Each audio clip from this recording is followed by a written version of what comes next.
Centro Espírita Altivo Panfiro, uma casa de amor.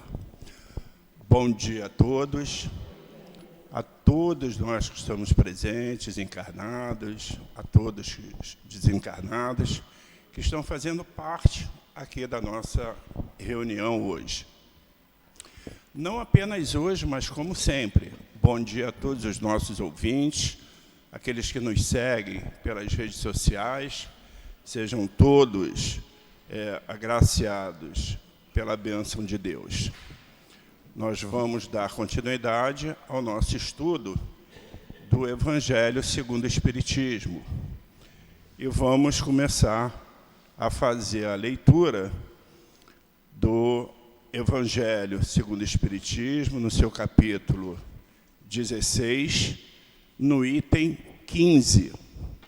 O capítulo 16, que nos fala: não se pode servir a Deus e a Mamon. E o item 15 fala da transmissão da riqueza, que nos diz: o princípio segundo o qual o homem é apenas o depositário da riqueza de que Deus lhe permite desfrutar durante sua vida, tira-lhe o direito de transmiti-la aos seus descendentes.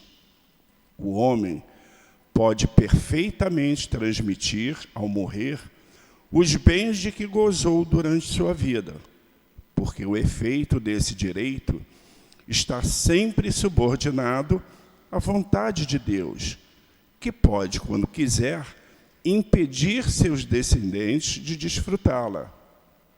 É assim que vemos se desmoronarem fortunas que pareciam as mais solidamente estabelecidas.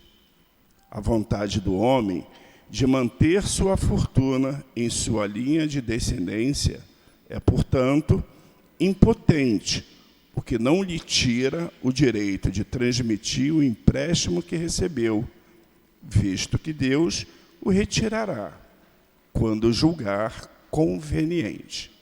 Está em São Luís, Paris, 1860. Nós vamos, nesse momento, fechar nossos olhos, mentalizar o nosso Mestre Jesus, agradecendo primeiramente ao nosso Pai, nosso Deus único, pela oportunidade que nos deu do sono, a oportunidade do amanhecer desse novo dia, e ao Mestre Jesus por nos trazer a esta casa de amor, que juntamente com o guia espiritual Altivo Panfiro e todos os demais guias espirituais que sustentam em amor esta casa, nós vamos pedir que nos proteja, que nos abençoe, que Jesus nos intua e que possamos dar por iniciado o nosso estudo da manhã de hoje. Graças a Deus.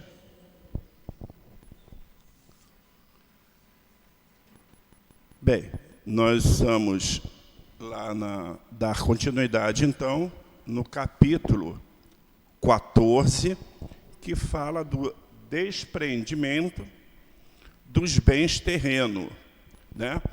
E quando a gente fala do desprendimento dos bens terrenos, o que nós estamos querendo dizer com isso? Se libertar de tudo aquilo que nós temos aqui hoje por quanto encarnados, né? Se desprender dos bens, porque nós não vamos levar absolutamente nada a não ser a questão moral espiritual. E aí nos diz: venho, meus irmãos, meus amigos, trazer minha pequena contribuição para vos ajudar a caminhar corajosamente na estrada do aperfeiçoamento onde entrastes. Nós nos devemos uns aos outros, e somente por uma união sincera e fraterna entre os espíritos e os encarnados é que a regeneração será possível. Então, aqui, nesse trecho, nós estamos vendo que há uma necessidade que nós tenhamos uma ligação, que nós tenhamos a consciência de que nós somos espíritos imortais. E que tudo aquilo, desde que nascemos, crescemos, tornamos-nos adultos, envelhecemos e voltamos ao plano espiritual, tudo que nós adquirirmos de bem material vai permanecer. Mas, no decorrer da nossa vida encarnatória, além de bens materiais, nós adquirimos, aliás, nós já trazemos até de vidas passadas, nós trazemos algumas chagas. Como, por exemplo, orgulho, egoísmo, inveja. Nós trazemos e criamos, aumentamos cada vez mais isso. O falar da vida alheia, o deixar de prestar uma caridade, tudo isso é contrário à lei de Deus. E aí, quando se fala que nós nos devemos uns aos outros, e somente por uma união sincera e fraterna entre os espíritos e os encarnados, é que a regeneração será possível. O que ele está querendo dizer com a regeneração será possível? A regeneração significa nós conseguirmos, primeiro, pedir perdão pelos nossos erros cometidos nessa vida, por erros cometidos em vidas passadas, nós aceitarmos as provas, expiações pelas quais nós vamos estar passando por quanto encarnado, já que nós vivemos no mundo de provas e expiações. Então, a regeneração significa nós aceitarmos tudo aquilo que for da vontade do Pai. Ao invés da revolta, por isso nós temos aquela oração de São Francisco. Ó Mestre, fazei com que eu procure mais consolar do que ser consolado, compreender do que ser compreendido, amar do que ser amado, pois é dando que se recebe, é perdoando que se é perdoado.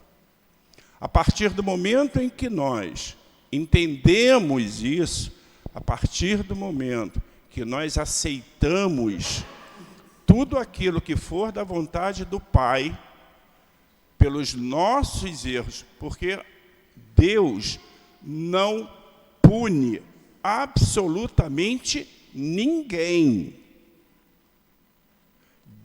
Vou repetir, Deus não pune absolutamente ninguém. Quem é que se pune?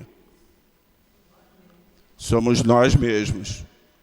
Nós nos punimos a partir do momento em que nós mudamos o rumo da lei de Deus, a partir do momento que deixamos de cumprir a lei de Deus. A partir daí, nós já estaremos dentro do nosso livre-arbítrio, né? Porque você tem a escolha do bem e do mal. Você tem a escolha de seguir a estrada reta ou de você pegar os atalhos. A escolha é nossa. Se eu sigo a estrada reta, Eu estou seguindo a estrada iluminada, a estrada que Jesus nos ensinou, a estrada que Jesus continua nos ensinando.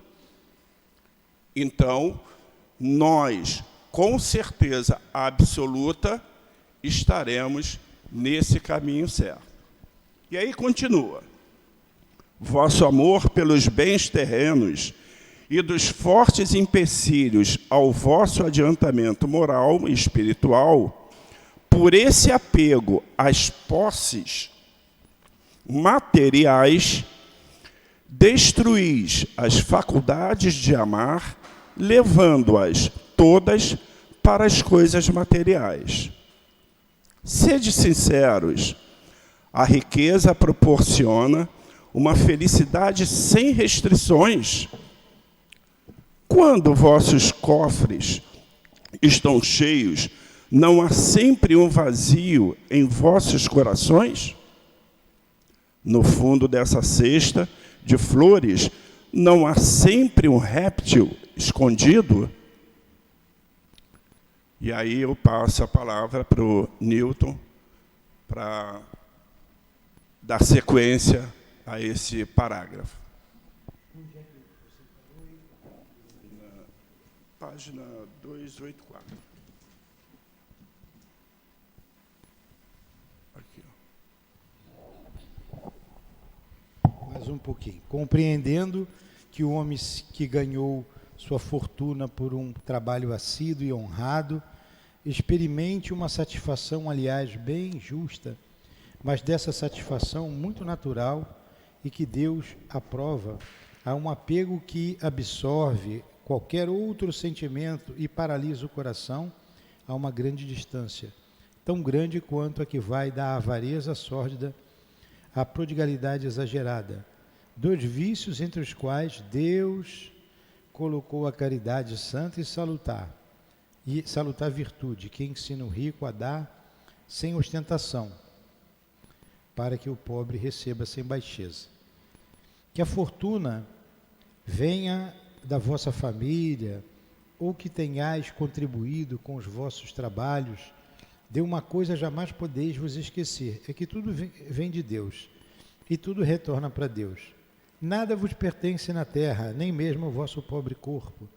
A morte faz com que o deixeis assim, como a todos os bens materiais. Sois depositários e não proprietários. Não vos enganeis com isso. Deus vos emprestou e deveis devolver. E Ele vos empresta sob condição de que pelo menos o supérfluo se destine àquele que não tem o necessário. Um de vossos amigos vos empresta certa importância, e por menos honesto que sejais, tereis o escrúpulo de devolver-lhe, e ficareis agradecido pelo empréstimo. Pois bem, essa é a posição de todo homem rico. Deus é o amigo celeste que lhe emprestou a riqueza, e que pede para si apenas amor e reconhecimento, mas que exige que o rico, por sua vez, dê aos pobres, que são seus filhos tanto quanto ele. Os bens que Deus vos confiou despertam em vossos corações uma ardente e insensata cobiça. Quando vos deixais apegar sem limites a uma fortuna, perecível e passageira como vós, já pensastes que chegará o dia em que tereis que prestar contas ao Senhor do que veio dele? Esquecestes de que pela riqueza fostes revestidos do caráter sagrado de ministros da caridade sobre a terra, para serdes os seus distribuidores inteligentes? O que sois, portanto, quando usais apenas em vosso proveito o que vos foi confiado, senão depositários infiéis? Que resulta desse esquecimento voluntário dos vossos deveres? A morte, inflexível e inexorável, vem rasgar o véu sob o qual vos escondeis e vos força a prestar contas ao mesmo amigo que vos havia prestado um favor e que neste momento se reveste para vós com uma toga de juiz. É, inutilmente, que procurais na terra iludir-vos, disfarçando com o nome de virtude o que frequentemente não passa de egoísmo, chamar de economia e previdência o que é cobiça e avareza, ou chamar de generosidade o que é apenas prodigalidade em vosso próprio proveito. Um pai de família, por exemplo, economizará, juntará ouro sobre ouro, e isso ele afirma para deixar aos seus filhos o maior número de bens possível, evitando que caiam na miséria. É muito justo e paternal, temos que convir, e não se pode censurá-lo por isso. Mas é bem esse o único motivo que sempre o leva a agir assim? Não é isso muitas vezes uma desculpa para a própria consciência, a fim de justificar os seus próprios olhos e aos olhos do mundo o seu apego pessoal aos bens terrenos? Entretanto, admirando-se que o amor paternal seja o seu único motivo, é isso a razão para esquecer seus irmãos diante de Deus? Quando ele mesmo já tem um supérfluo, deixará seus filhos na miséria, se eles tiverem um pouco menos desse supérfluo? Assim, agir assim não é lhes dar uma lição de egoísmo e endurecer o seu coração? Não é sufocar dentro deles o amor ao próximo? Pais e mães, cometeis um grande erro acreditando que assim aumentais a afeição dos vossos filhos por vós, ensinando-os a serem egoístas para com outros, e os ensinais a fazerem o mesmo com vós mesmos. Quando o homem trabalhou muito e com o suor do seu rosto juntou bens, muitas vezes o escutais dizendo que, quando o dinheiro é ganho, sabe-se melhor o seu valor. Nada é mais verdadeiro.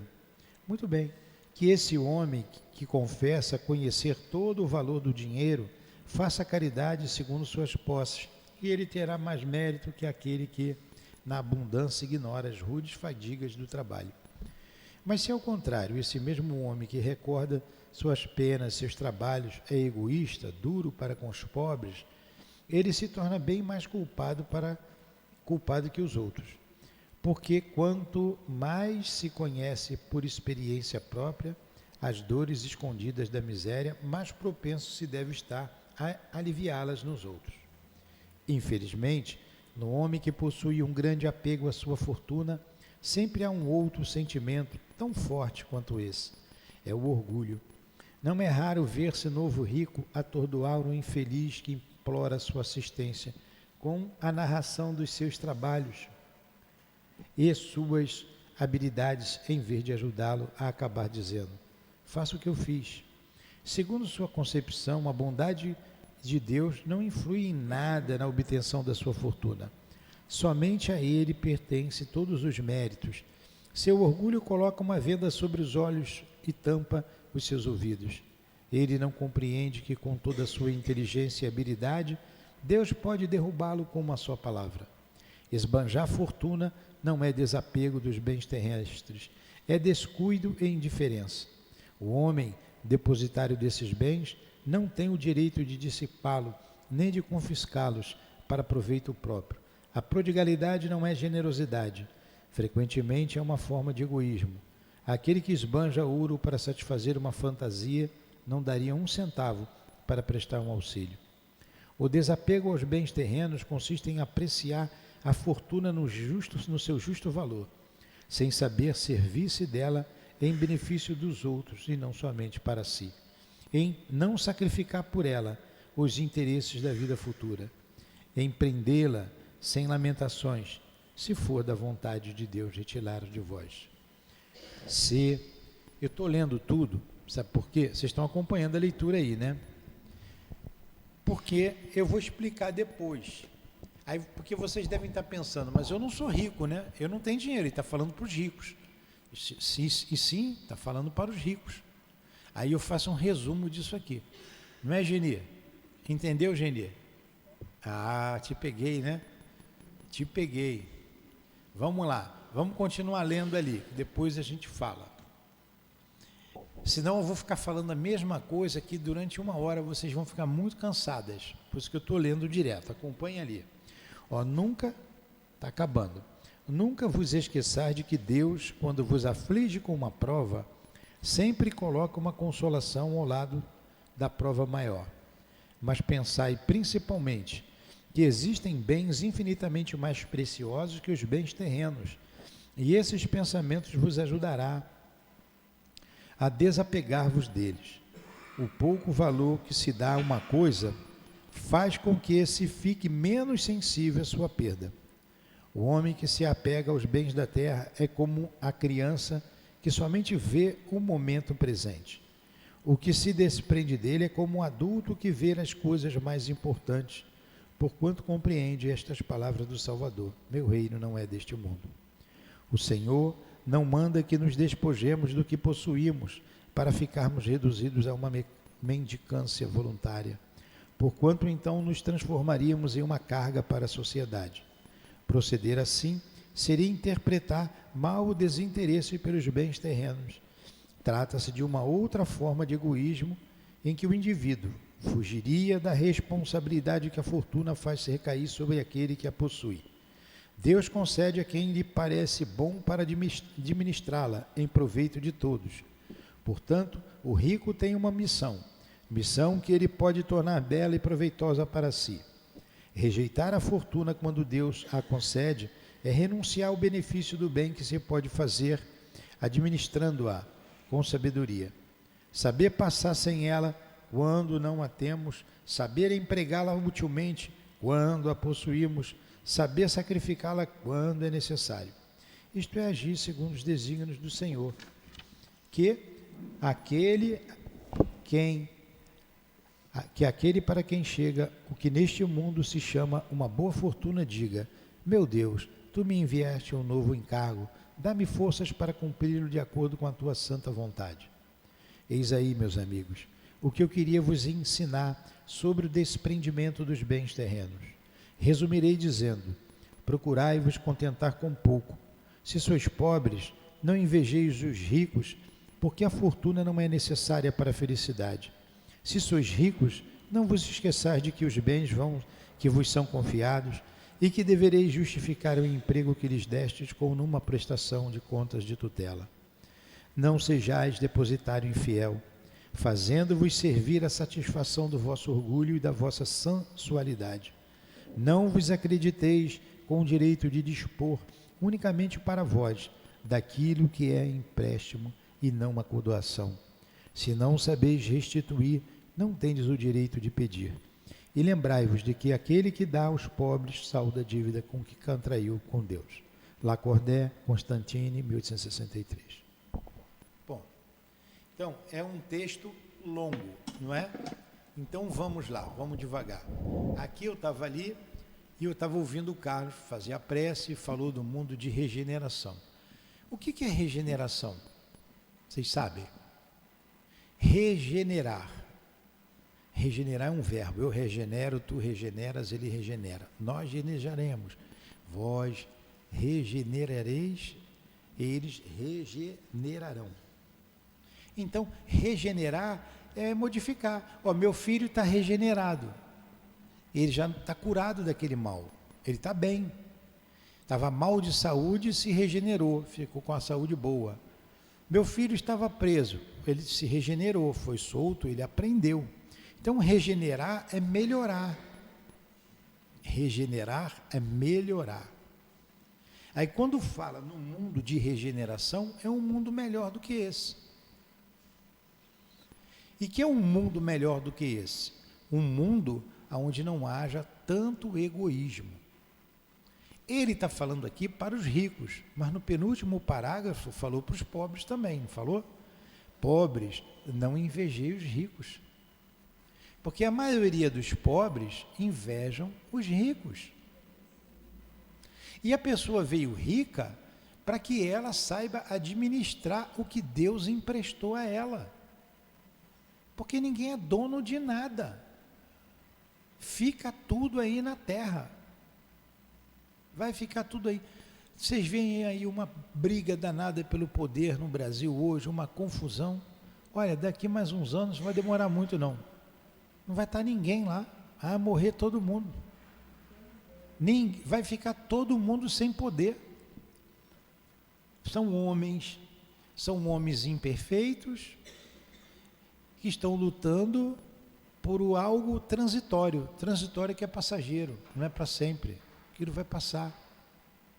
Aí a gente vê às vezes as pessoas brigando, se matando por A, por B. por poder, enfim, tudo que é da terra é empréstimo de Deus. E a gente precisa se conformar com o que a gente tem. Eu acho que aqui ninguém vai ser rico, né? Tomara que seja para ajudar o SEAP, mas eu acho difícil, não é? As coisas estão tão complicadas que só se você joga na loteria aí e ganhar. Ou então uma moça nova aí casar com um marido rico, ou uma senhora casar com um marido rico. Porque a fortuna chega, vocês vejam, o Elon Musk, um colega falava, o Hélio Mosca, vocês já ouviram falar no Elon Musk? Já, né? Um dos homens mais ricos do mundo. Um dos homens mais ricos do mundo. O que ele faz o que ele está fazendo com a riqueza dele? Internet para o mundo inteiro, desenvolve projetos para pesquisar no espaço outros mundos, outros lugares. Enfim, eu não sei muito da vida dele, mas ele emprega o dinheiro dele, tem empregado, para ajudar a humanidade. Não é só o povo americano, não, a humanidade inteira. Com interesse ou não interesse, ele disponibilizou todo o sistema de internet via satélite para a Amazônia inteira. Todos terem internet gratuita. Então, muitas pessoas têm concentração de riqueza para ajudar a humanidade, para ajudar, gerar empregos, tecnologias, remédios novos. Tem gente que investe em laboratórios, doam fortunas para se descobrir remédios para algumas doenças. Por quê? Porque vai ser um bem para outras pessoas. Se eu tivesse dinheiro, eu ia ajudar um laboratório a pesquisar a doença de Rosai-Dorfman. Já ouviram falar na doença de Rosai-Dorfman? É uma doença rara. É uma estiocitose. Falei bonito, difícil, né? Enfim, é uma doença que inicialmente era confundida com câncer, mas não é câncer. Ela ataca os linfonodos. Linfonodo é onde corre a linfa, são como artérias, não é artéria, vai correndo, a gente tem isso no corpo inteiro. E aonde tem uma glândula, ali passa o linfonodo. Portanto, temos glândulas na virilhas, aqui a submandibular, a gente tem glândula no corpo inteiro, e ali corre um líquido, né, que vai, eu não sou médico, mas o pouco que eu vi.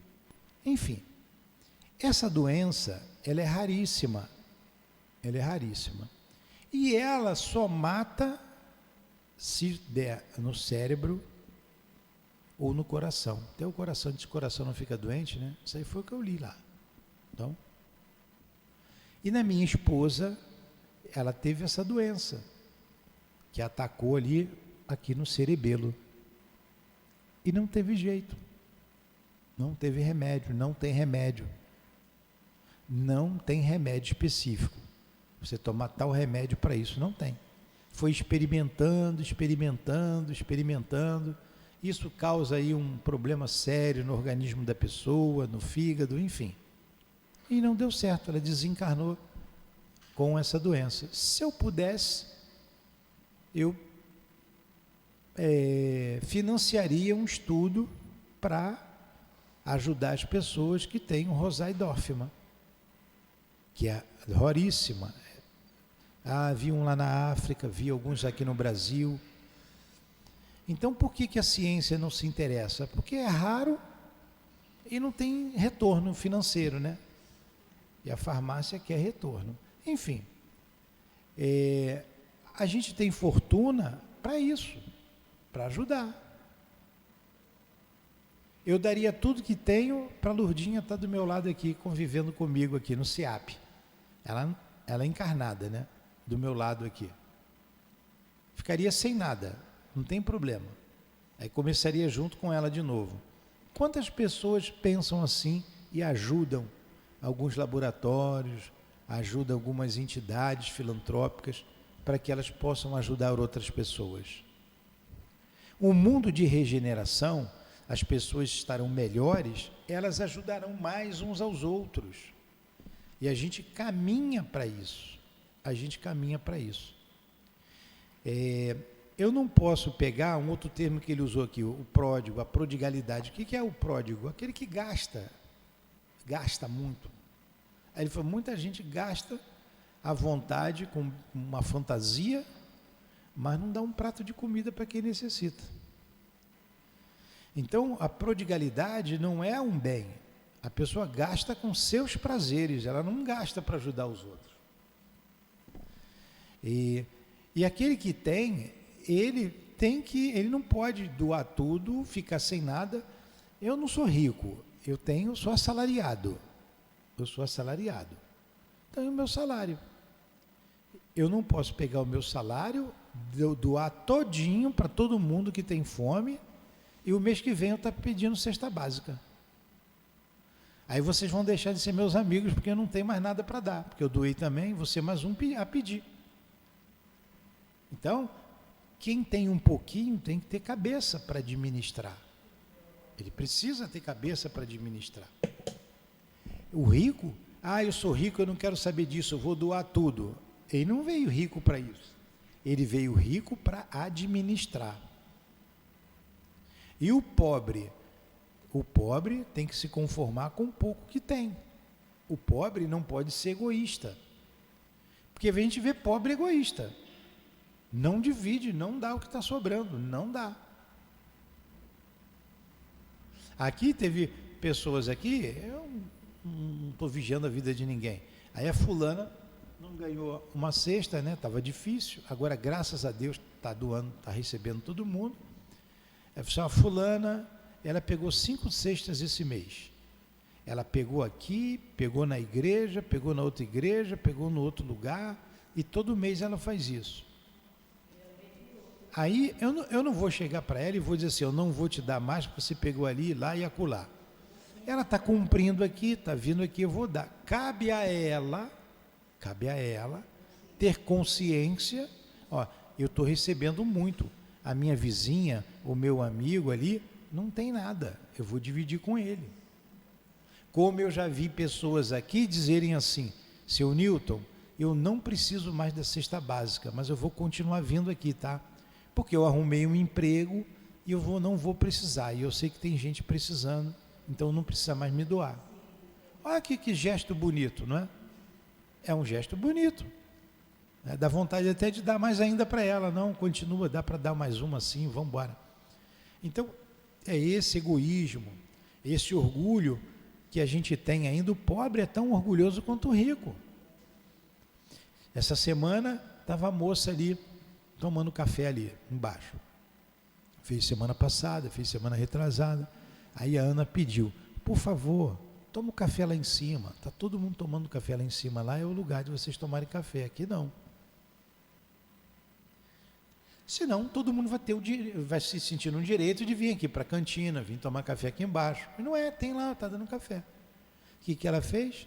Largou o café para lá, largou o pão, pegou o filho, saiu batendo o calcanhar e foi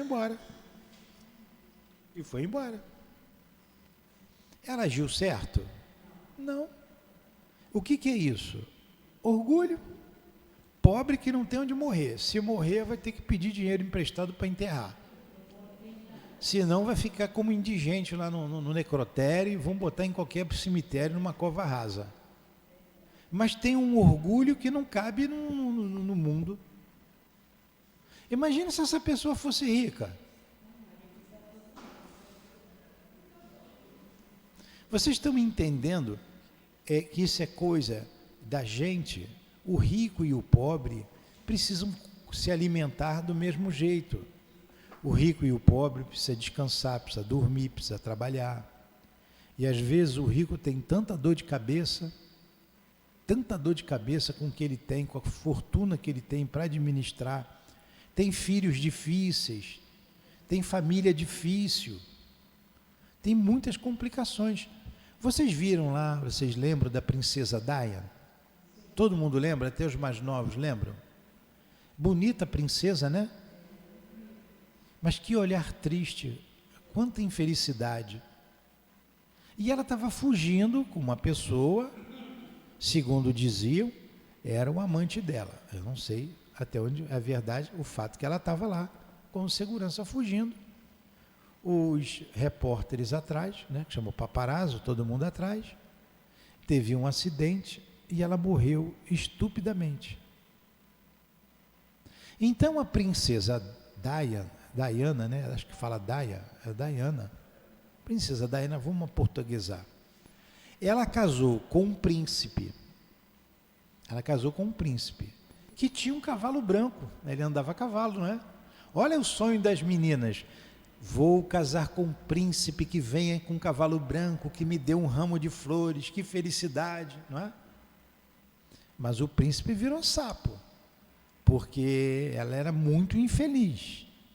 E o que vazou é que ele maltratava muito ela. Como ela era uma plebeia, era do povo, ela não veio de uma origem aristocrata, a família mesmo, né, não gostava muito dela. Então, tinha a rainha Elizabeth, você tem a rainha, filho de rei e filho de rainha, é príncipe ou princesa, não é? O rei casa com a rainha, aí tem filhos. Os filhos são príncipes ou princesa. Então, ela casou com um príncipe. E o bichinho feio, né? Pode ser príncipe, mas é feinho aquele camarada, não é? Aí vamos fechar o parênteses aqui. Casou lá com um camarada rico, riquíssimo, tinha o título de príncipe, ela muito linda, invejada por todo mundo. Olha que morte trágica. Quanta dor, quanto sofrimento. Então a princesa Diana é uma irmã nossa. É uma irmã que precisa da nossa prece, da nossa compaixão. É melhor ser plebeu lá em Júpiter, que é um mundo adiantado, do que ser príncipe aqui na Terra. É o que Pilatos disse para Jesus, ou melhor, que Jesus disse para Pilatos, respondendo a pergunta que ele fez.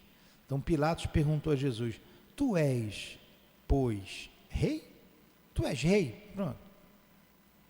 Tu dizes, sou o rei, mas o meu reino não é deste mundo. Ao reino de Jesus, um reino de amor, um reino de bondade, um reino de paz. Eu vou preparar um lugar, para a gente ir para um lugar desse de paz, de amor, de bondade. E Pilatos tinha um reino do mundo. Era o governador lá da Galileia, tinha poder. Mas quanta infelicidade. Diz que Pôncio Pilatos se suicidou, né? O Nero se suicidou, né? O Nero tacou fogo lá em Roma, incendiou tudo. O bichinho era ruim. A mãe dele arrumou problema com ele. Sabe o que ele mandou fazer? Mandou abrir o ventre da mãe, rasgar a barriga para ver o que tinha dentro ali do útero, para ver de onde ele saiu. E depois ele se suicidou. Aí você vê, é um irmão nosso, se embebeu do poder, se achou o todo-poderoso do mundo, teve uma morte triste. E onde é que ele está hoje? Onde ele deve estar? No paraíso é que não é. E Jesus, humilde, simples, pobre. O pobre tem que se orgulhar da pobreza. Ser pobre não é ser miserável, porque o mestre dos mestres era pobre, era carpinteiro. Ele era carpinteiro e olha quem foi Jesus, a importância de Jesus na nossa vida. E Jesus era pobre. Maria e José eram pobres. José era carpinteiro, Maria dona de casa. Jesus tinha um monte de irmão. Andava lá descalço, de sandália, com roupão. E por que a gente vai ter vergonha da pobreza? Eu tenho uma saudade, digo mesmo de todo o coração, do tempo que eu morava lá em Nilópolis e a gente tomava água de poço, meu pai mandava puxar água, a gente puxava, a gente tinha a carretilha em cima para encher lá os galões de água. Eu fazia aquilo todo dia. Todo dia. Tomava banho de caneca. Água gelada. No frio ou no calor, tomava banho. Tomava banho. Hoje eu vejo a pessoa ficar sem tomar banho porque está frio, porque não tem chuveiro quente. Eu com chuveiro quente ou chuveiro frio, eu tomo, é claro que eu prefiro quente. Mas se não tiver, eu tomo frio. Por quê? Eu acostumei. Tomava banho frio. E que época boa. Uma boa época. Aprendemos muito ali. Com a dureza, com a pobreza, com um pouco que tinha. Ia para a escola, ia a pé, escola pública. Faz parte do processo de aprendizado evolutivo de cada um de nós. Então, a gente precisa se conformar. Tem coisa que não tem jeito. Quando não tem jeito, eu tenho que me resignar. É claro que eu tenho que trabalhar para melhorar. Eu tenho que buscar a melhora. Ter um dinheiro, ter uma situação boa, é muito bom. O rico pode desfrutar disso? Pode. Pode comer num restaurante bom? Pode. Mas ele não pode esquecer dos outros, dos irmãos dele. Entenderam? Então, resumidamente, é isso. Não vamos invejar os ricos, vamos fazer a nossa parte. Eu já disse para vocês que nas visitas que a gente faz de vez em quando, eu fui numa casa, já fui em muitas casas bonitas, mas eu fui numa casa que a sala deles era do tamanho desse salão aqui, ó, todinho, a sala. Eu sentei à mesa para ler o Evangelho com eles. Eu fiquei perdidinho naquela mesa, um mesão que eu nunca vi daquele tamanho. Então, mas quanta dor, quanta tristeza. Morava um casal com um filho, uma casa vazia, enorme, um outro andar, tudo em mármore, tudo em granito. Até para entrar ali eu tirei o sapato, fiquei com medo de sujar o chão com o meu pé, com o chulé do meu pé. Mas quanta dor, quanta tristeza. Então, nós somos todos irmãos, somos seres humanos. Se hoje vocês não são ricos, foram ontem. Se não foram ontem, serão amanhã. E é muito melhor a gente ir e vir para tudo quanto é lugar, sem segurança. Alguém tem segurança aí? A gente anda livre. Você quer ir à feira, você vai. Ah, vou tomar um caldo de cana ali na esquina. Você toma.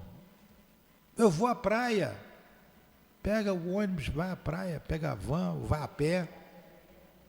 O rico não faz isso não. Então, quanta coisa que a gente tem e quanta riqueza que a gente tem. O pobre, quando tem amigo, tem amigo.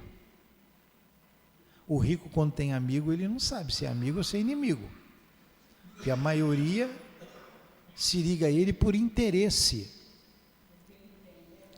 Aí fica difícil ele confiar. Confiar em quem? Se a pessoa só tem interesse, se a pessoa tem inveja. Entenderam isso? Alguma pergunta? Tem, né? Agora, que o pobre vai invejar o que o outro não tem?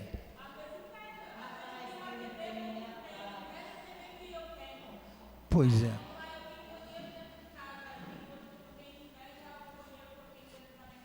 Quer ver uma coisa que você tem uma família, você tem um lar, é um lar pobre, mas você tem seu marido, você tem seus filhos. O outro que não tem, a outra que não tem, ela inveja. Ela inveja. É o pobre invejando o velho. Normalmente é isso que acontece. Então você vê que o sentimento de inveja é um sentimento do ser humano. Rico ou pobre tem inveja. Também tem rico que tem inveja. Tem inveja? De que você tem inveja?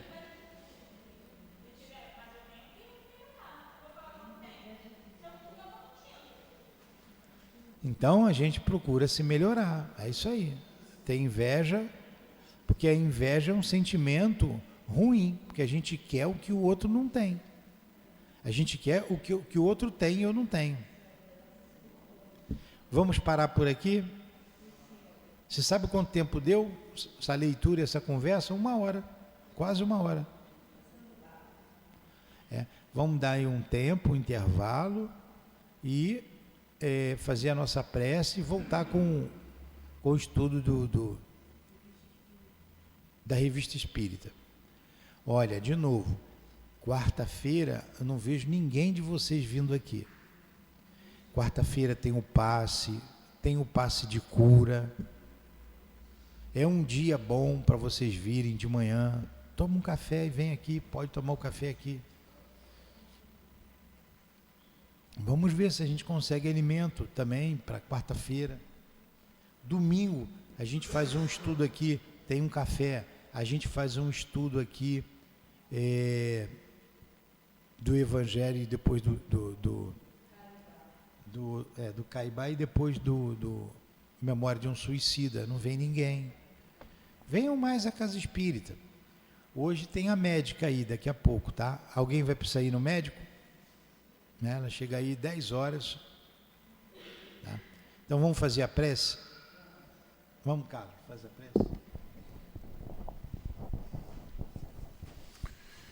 Chegando ao final do nosso estudo do Evangelho segundo o Espiritismo, queremos pedir ao nosso Mestre Jesus, encarecidamente, que derrame sobre todos nós energias, fluidos, e que nos dê sempre a vontade, a disposição e o querer de estar presente nessa casa para podermos desenvolver o nosso aprendizado sobre os seus ensinamentos. Agradecemos a toda essa espiritualidade amorosa, em respeito ao nosso dirigente espiritual, Altivo Panfiro, Antônio de Aquino, Lourdinha, Cidinha, enfim, todos aqueles que formam o pilar de sustentação desta casa. Agradecemos a oportunidade de aqui estarmos e pedimos ao Mestre Jesus que possa sempre nos trazer todos os dias a essa casa. E em nome do nosso amor por Ti, Mestre Jesus, mas acima de tudo, em nome do amor que sentimos pelo Pai, pedimos a permissão para darmos por encerrado o estudo em torno do livro do Evangelho segundo o Espiritismo da manhã de hoje. Graças a Deus. Muito bem. Vá lá, vá para o